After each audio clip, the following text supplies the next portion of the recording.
1 Samuel chapter 17, verse 25.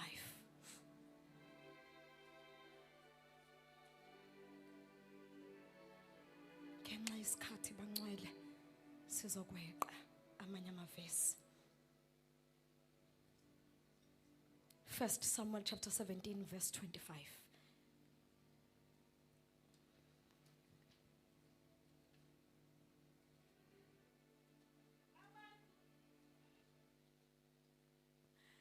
Abantu bakwazi Israeli bathi, nimbonile lowo muntu owenyukile na? Ngokuba owenyukile uyakweyisa uIsrayeli. Kuya kuthi umuntu ombulalayo. Inkosi imcebise ngengcebo enkulu, imnike indodakazi yayo iyenze indlu kayise ibe ngekhululekile kwaIsrayeli. uDavide wakhuluma kubantu ababemi naye wathi, kuya kwenziwa ntoni kumuntu obulala lowo mfilisti asuse ihlazo kwaIsrayeli na? Ngokuba ngubani lowo mfilisti ongasokile ukuba ayeyise impi kaNkulunkulu ophilayo na? Liphilile Nkosi izwi lakho linamandla okudala ongekho kube khona, thethana ngalo ebusuku inhliziyo zethu nomphefumulo wethu kulalele in Jesus name, amen. Ukuze sizo understand kahle bangcwele, uIsrael wakwaphuma wayolwa namaFilisti. Lithi iBhayibheli kumaFilisti kwakukhona a champion owayibizwa ngoGoliath. Lithi iBhayibheli bama ngapha kwentaba kwaba uIsrael ngapha kwaba amaFilisti. Kuthiwa njalo uGoliath wayephuma. Kuthiwa iBhayibheli lamavesi ngenhla kuthiwa washo uGoliath uthi wayengakanani, nezingubo ayegqoka zazingakanani, ubunzima bazo, even ngisho isword ayiphatha ukuthi yayingakanani. Kuthi maseqhubeka la sifunda khona, lithi iBhayibheli njalo ebuseni nasebusuku wayiphuma delele impi kaSomandla. Hallelujah. Ngoba angazi ukuthi nguphi uGoliath obhekene nawe. uGoliath ke lithi wayenza lento for 40 days. Kuthiwa njalo mayithi mayikhuluma babevele nje uIsrael usabe ngoba kunama challenges that are so verbal in a way that uvela usabe uma ke kwakhuluma ireport kaDokotela. Hallelujah. Kunamanye ama challenges ekuvele kuthiwe kulomuza akekho oshadayo. Ngakho ke wena ubani ukuthi ungashada? Alibonge igama lenkosi. Kuthi uma kufika isikhathi la khona izinto uNkulunkulu efuna ukwenzela ubanjwe yinto ethi kodwa ngiyazi ukuthi uGoliath wala ekhaya yini. Kuthiwe lalela kuma promotions awatholwa abantu abangaqualify. Ukhohle ukuthi uNkulunkulu wethu qualifies the unqualified. Lithi njalo uGoliath wayivela shintshe ayobadelela kanti uzothunywa uDavide. Kuthiwa abafowabo basebehambile abathathu abadala baye empini ngoba ungasheshi uye empini ungakathunywa. uDavide waqhubeka neassignment ehlane. Neither did he know ukuthi uNkulunkulu uyamtraina for uGoliath. Ngoba le assignment oyenzayo it's a training for uGoliath ozohlangana naye. Lithi iBhayibheli wathunywa wathi babakhe mina thathana kuhambisele abafweni ukudla bese uyangibhekela bona bese uyabuya ungilethela ireport. Mayifika uDavide washiya izimvu ngoba ayishiyi assignment noma kanjani. Thiwa wacela umuntu ozombhekela waseyahamba yoqhubeka. Inkinga yethu ukuthi uma sesifuneka siqhubele kwenye assignment kukhona izinto ezilahla kanti into ikaNkulunkulu zi step by step. Lithi iBhayibheli ahambe mayifika lapha afika abeka ukudla kanti ufike ngesikhathi sempi. Ngoba ubonothisa akwenzeki nje kubizwe fasting and prayer kungasisi isikhathi esithile. Lithi iBhayibheli uma efika lapha wafika right on time. Wafika manje sabingelela abafowabo wayeseyaphuma uGoliath njengenjwayelo. Kuthi angithi uphumile uGoliath njengenjwayelo namhlanje kodwa tonight is tonight. Lithi iBhayibheli uma emuzwa kwase kuthiwa hayi ke ngoba siyabona ukuthi thina siyahluleka bavumelana nenkosi kwathiwa umuntu ozonqoba uGoliath uzonikezwe into ethile ngoba ungayili uyimpi engenasi isixoxo. The reason why ubona ngazathi ezinye izimpi ziyakudefeat it because ufuna ukulwa izimpi ongayigcotshelwe. Alibonge igama lenkosi. uDavide nje wayeyithunyelwe abantu bomthandazo bayakwazi ukuma esikhaleni. Akafika ngochokoloza abafowabo ukuthi yazi nina nihlulekile ukulwa. Sekufike mina engagcotshwa njalo ngaba inkosi, kodwa wafika nje wawumfanyana. Uke wathi baba kufanele ezinye izimpo ukhumula ingubo yobupriest. Hallelujah. Lithi uDavid mayifika lapha ya washaya ongaziwanga, wathi uyokwenzelwana umuntu ozobulala lo mfilisti. Ngoba uma ufika empini uyabheka nokuthi ukhuluma uthini. Lithi iBhayibheli wabuza wathi uyonikwani umuntu oyonqoba lo mfilisti. Base bethi hayi kunjengoba besishilo kwaseqhamuka umfowabo. Wathi wena ngiyakwazi ukuthi uyathanda ukuyiphakamisa. uDavid took no offense. Inkinga yakho mosutsheliwe wena ukuthi awuqualify ukuyithola leyo promotion, ubusu uhamba utshela bonke abantu ukuthi iboss yami is so wicked ngalendlela yokuthi sitshela abanye futhi izopromote aba. Lalela uDavid took no offense, waflathela. Ngifuna mina sofunda into yokuflathela ebusuku. Ngoba abantu abazukiye ukukhuluma when we are about to receive victory. Hallelujah. Uthi hawungonile ngokubuza. Mina bengibuza nje ukuthi uzonikwani umuntu. Athi hayi wena ushiya assignment. Inkosi yami. Ngoba khona izinto eziyokukhumbuza ukuthi yini oyishiyile. Little did they know ukuthi uDavid wayela ngokwecommand.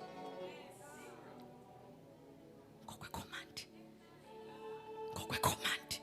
Bomsaba umuntu olapha kuleyo ndawo ngokwecommand. Mina ngizothi nje mawulungalwe nomuntu olapha ngokwecommand. Ingashakaya. Hila musika tayabusha. Uma nje kuhlanganwa kuthiwa ubaba umkhize wenza uma ekuleyo ndawo ngokwecommand baleka. Ngoba silwa nabantu abarong abasempini ngenxa yecommand. Lithi iBhayibheli hayi wasekuthiwa kuDavid hayi wathi wabuza umbuzo wodwa nje kodwa lo mbuzo wabonakala ukuthi akadluliselwe enkosini. Kuthi angithi kube wa entertain umfowabo ngaba ifika ngendaba enkosini. Ngoba wena inkinga yakho ukhuluma nabantu abakwi ground floor kanti into yakho ufuna iye lapha kuma authorities. Hallelujah. Ukhuluma nabantu abahlulekile nabo ukuthola amabhasari. So mabetshela wena basa apply when you apply usukhathele ngenxa yokuthi bathi hayi uNSFAS awukhokhe kanti abazi ukuthi the favor that is upon you iyakwazi ukuvulela iminyango. Ngifuna ubambele into bese siyaqhubeka. Kuthiwe nge31 eCranscorp kwathiwa lo nyaka u2023 when the systems of this world collapse the favor of God will locate us. So singayigejike leyo ngoba ngathi uDavid akafika ngayedwa wafika nefavor. Wafika nefavor.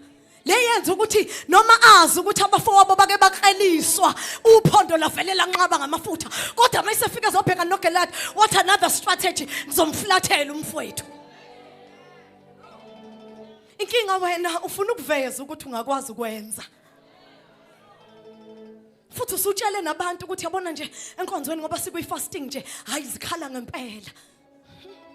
Glory to God. Lithi iBhayibheli mayifika kuthiwa ahamba siye ngale enkosini siyosho. Babefika babiza uDavid. Kuthiwe mana ke David ungamkhona athi ngaphela inhliziyo mina ngizolwa noGoliath. Sishoda ngabantu no families abazothi thina sizolwa noGoliath. Lo lento nje a generational curse. Kanti ucabanga ukuthi yini uma seyibhedla izinto kwifamily yakho bese bethi sithandazele noma bekudele bethi mfundisi sithandazele. Basuke bekhumbula ukuthi who are you?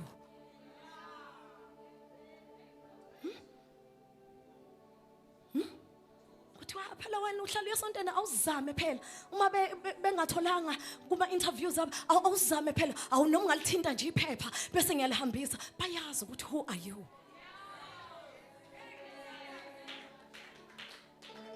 Lithi iBhayibheli mayifika enkosini wangasho ukuthi hayi mina njalo ngoba ngilana I am the king.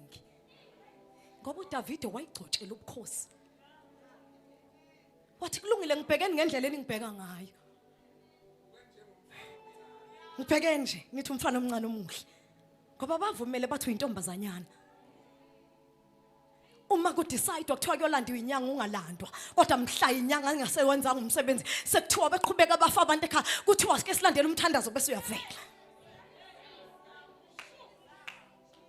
Inkinga ufuna ukuphambana nabo ngalesikhathi besenza izinto kanti it's not yet all the time. Lalela Davide, uDavide unesikhathi sakhe. uDavide akayi waste energy yakhe nama bullets noma yini. Lethu mase befika phambi kwenkosi yathi inkosi mana ke Davide yimalana. Uyamazi ukuthi loya ozolwa naye uyinkosi nje yezimpi uyayinqoba ukadelwa. Ngoba at times empilweni it will be the enemy's profile against your profile.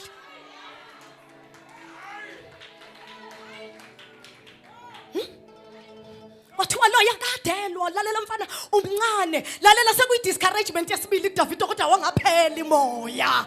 Inkinga wena uthi usa discourage kanye bese uyayeka waqala ngomfowabo manje inkosi yona lena ehluleke ukulwa no Goliath yona ethi umfana omncane. Wathi Davide mana ngiyazi mina ukuthi ngumfana omncane kodwa uthi ngixoxele ukuthi Ehlane wena nkosi uSawuli wawungekho nobaba wayengekho futhi ngangisiwe lapha ngoba kwenzela ukuthi ngife kodwa lapha Ehlane ngingedwa kwake kwenzeka indaba kwaqhamuka ibhele nenkonyama. Mina ngizothi ikhona ubufakazi bafethu esingesibilahle manje. Ngiyazi mina ukuthi usubukhohle ukuthi uNkulunkulu ukudlulisephi. Ofana uDavide wangahosha ngalesikhathi uphondo lwakhe wavela wadonsa leyasehlane kulento akade bethi idelelekile wathi Ehlane ngangelusile. Ngangasharisha nje enkonzweni Nkosi yami. Ilasha maya ngingawuthola umsebenzi futhi ngitsheliwe kwathiwa akekho umuntu othola umsebenzi kithi. Kanguyi worship team nje ngini graduate ngawuthola umsebenzi futhi izinto kungathi azenzeki. Ehlane mina ngiyazi ukuthi Ehlane wena ulibona ngazathi alinamsebenzi belizokustripha off ugcobo likwenza ungakwazi ukuthandaza. Ehlane bafowethu kulomthandazo ka2023 kothi inqaba nathi inkosi sizothi Ehlane. Uyazi mina uma nginganikezwe ithuba yazi bazalwane uma kufakazwa kusuke kuthiwa silalele bese siqina idolo ngalabo bufakazi. Mina mangaba ubaba nje ngathi ngake ngaba neX5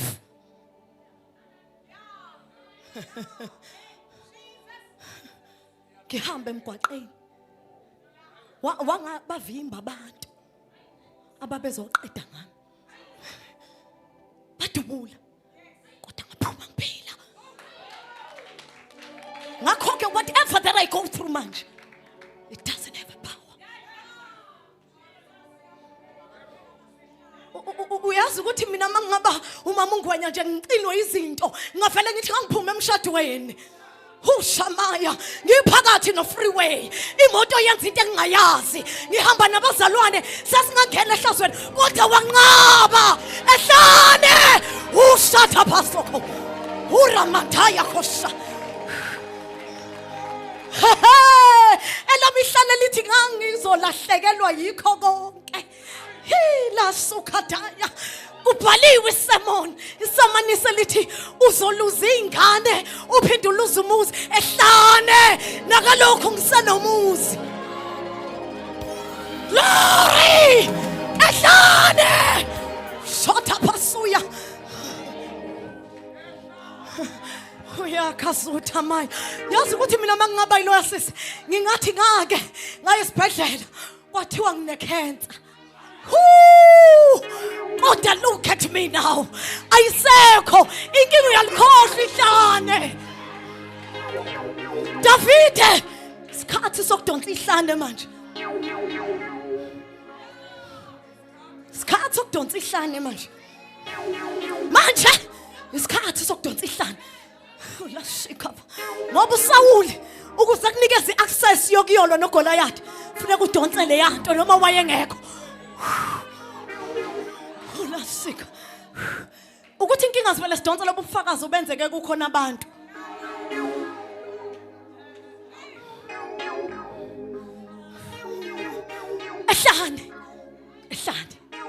Ehlane. Ngalesikhathi urejectwe yiwo wonke umuntu. Nobathembile Ehlane. Ubani wayekhona lapho? Ngoba uJesu wayekhona. Ehlane kurejectwa ama business deals akho. Ubani wayekhona? Ngoba uye loyo uNkulunkulu. Inkinga sikhohlwa konke. Khona abantu abazodonsa ubufakazi emva kwale ngivusela. Bathi Ehlane ngangidiagnosiwe kwathiwa HIV positive. Kodwa ngazi kwenzakalani? Ngavele nga-attend 3 days othi nqaba nami ngenxa yegama lakho.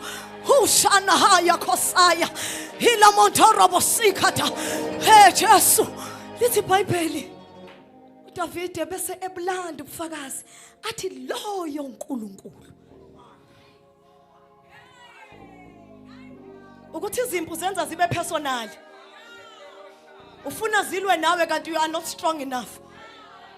Loyo uNkulunkulu owangilwela. Loyo uNkulunkulu owama nami sengena igebengu. Abantwana bami besele bodwa. Loyo uNkulunkulu. Loyo uNkulunkulu ka2017. Loyo uNkulunkulu wasehlane. Loyo uNkulunkulu kungekho umuntu. Loyo uNkulunkulu owama nami ehlane. Loyo uNkulunkulu owangimela. Ushana katosayama.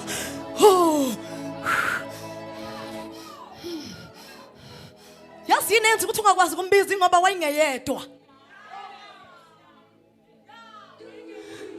Wawunabantu eduzane mina ngisho Ehlane wedwa. Zayingezi imvakazela izimvu uDavide. The real testimony lobufakazi obenzeke kungekho umuntu. Ngoba sebuyathengwa ngithi nobufakazi manje. Jesu. Sebuyathengwa nobufakazi ukuze kugcwale ibandla. Kodwa sothe ebusuku loyo uNkulunkulu.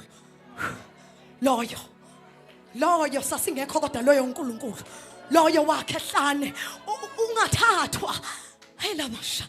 Yithi ngikhuluma lento bazalwane. When I was praying qalunyaka, ngithi uNkulunkulu isiphelile neassignment yami eThekwini because I had to choose between Joburg, Cape Town and Durban. Ngathi manje uNkulunkulu ingakapheli assignment yami eThekwini ngizobona ukuthi ngithathwe esikoleni. Yathula into. Khathathwa bonke ngiapply nabo. Ngathi ngokhona into engiyazi. Ngathi ngiye kwi-fasting. Ngathi mhla ngifasta kwavela uhamba inetwork ngasekhaya 2 days. Okusho ukuthi angisakwazi ukuthola ama-emails. But on the last day, kufuna ngidecide ngolesihlanu ngibuye ngizeThekwini. Ngo-last day ngolesihlanu ekuseni intatha. Mangithi ngiyavuka. Ngiyavula ama-emails ngithathiwe esikoleni ngathi thank you Lord. You know why I involved God in the beginning? Ngenzela ukuthi mangihlangana nehlane ngithi ngavunyelwa ubuye eThekwini. Never ever shift la uNkulunkulu ekubeke khona engakasho. uDavide wahlala Ehlane nje walusa until azabiza ubaba. Kwangathi ngakhuluma nabantu who are true sons and daughters of the house ukuthi ungashift ungakabizwa. Shift Davide ungakabizwa into yakho ngeke ibe namandla. David, when you move according to the commands. Lithi ubaba wayesemdala wayengakwazi ukuya empini, ungadelelisa ukuthi ubaba akasakwazi ukuya empini, kodwa icommand nje izokusa there in time.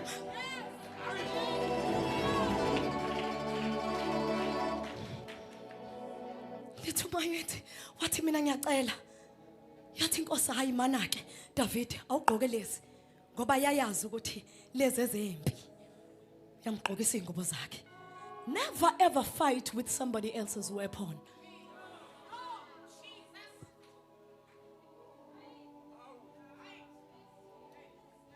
Azimsindi yena ziyamlungela.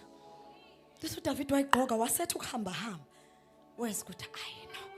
Wathi ngicela azingilungele lezi.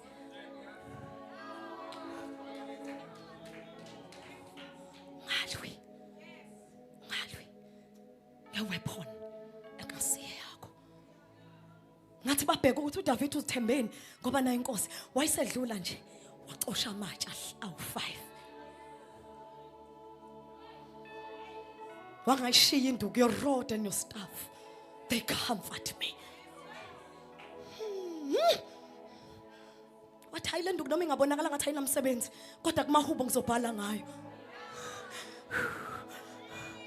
ukuze nobe engayazi umsebenzi wayo azi ukuthi uGoliath amehlakhe nje akavela bheke endukwini iqala wasuka from ukuba yichampion wathi ngiyinjani mina uzongiphathela induku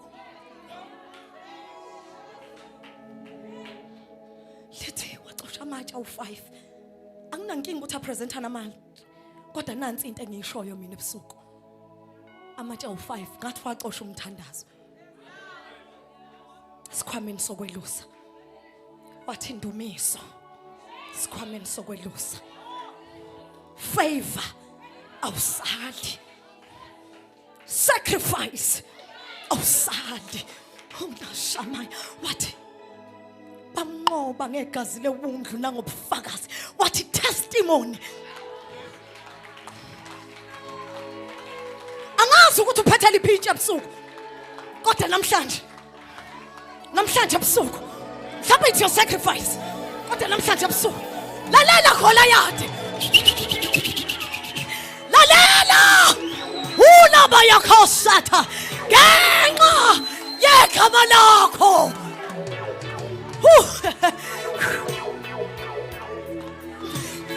ngenxa yegama lakho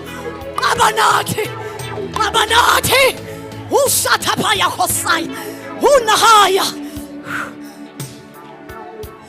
lalela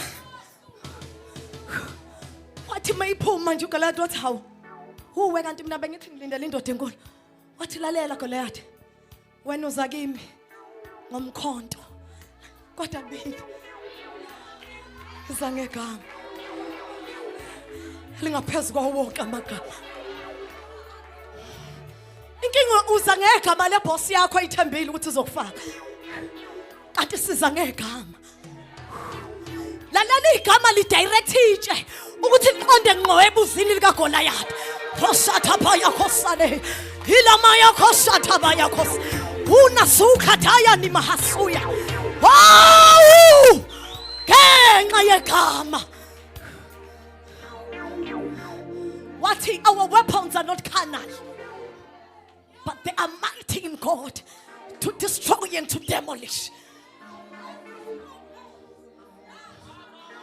Wathi wena lokho kwakho nginqamuka manje futhi linda nje leyo nkemba yakhe izodla wena kodwa mina ngegama lika Jesu. Wathi wenzani umfana omncane wathi ngenxa yegama lakhe kuthiwa kwenzakalana eRouse qabanathi ngenxa yegama lakho usuthapha yakho sa yabo shokata unama yakho satha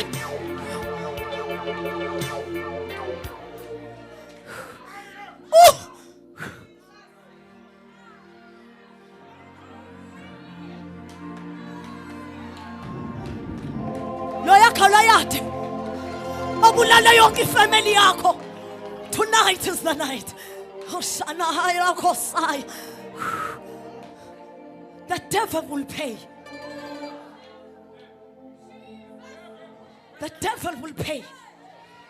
God is raising a radical generation ezokhonza iphelelwe imakeup uphuma inkophe usuthakatho setheba urehanda khotosika Jesus inkinga yakho namhla konakela uyathula namhla uGoliath ephambi kwakho for 40 days ubekudelela from January to October bekukhumbuza ubusuku nemini usuzudla amaphilisi anxiety ne depression nayi likhambe ebusuku no more sickness no more poverty usuyoze uyofuna izipakpaka ekuthiwa zisheshe ilethe imali nansi indaba ebusuku